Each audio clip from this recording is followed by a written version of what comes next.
নতুন পর্বতে দেখতে পাওয়া যায় ডক্টর মধু রূপাইয়ের ক্ষতি করার জন্য অতনুকে নিজের হাতিয়ার বানায়, আর অতনু রূপাইয়ের ভাইকে ফাঁসিয়ে দেয়। এমনকি রূপাইয়ের বোন গিনিকে টাকার লোভ দেখিয়ে তার সাথে মিথ্যে প্রেমের নাটক করতে শুরু করে। তবে আজ রূপাইয়ের বোন গিনি রূপাইকে আঙুল দেখিয়ে সবার সামনে বলে, আমি মনস্থির করে নিয়েছি দিদি, বিয়ে আমি অতনুকেই করব, তুই আর আমাকে আটকানোর চেষ্টা করিস না দিদি।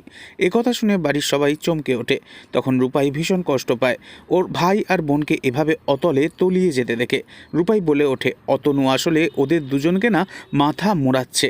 একজনকে নিয়ে প্রেম করা আর একজনকে নেশা করা, বাইকের লোভ দেখানো, এইসবের মধ্যে কিন্তু ও আর আটকে নেই। এর থেকেও বড় কিছু একটা চক্রান্ত করছে ও আমাদের বিরুদ্ধে।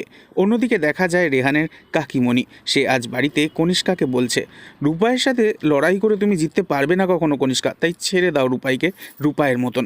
তখন কনিষ্কা বলে, পৃথিবীর যার সাথে পারুক ওরা লড়ে নিক, কিন্তু সামনের সব কটা লড়াইতে রূপাইকে আর রেহানকে হারতেই হবে আমার সামনে। ভয়ঙ্কর বিপদের মুখে রূপাই কি পারবে মধু আর কনিষ্কার চক্রান্ত থেকে নিজেকে এবং পরিবারকে রক্ষা করতে?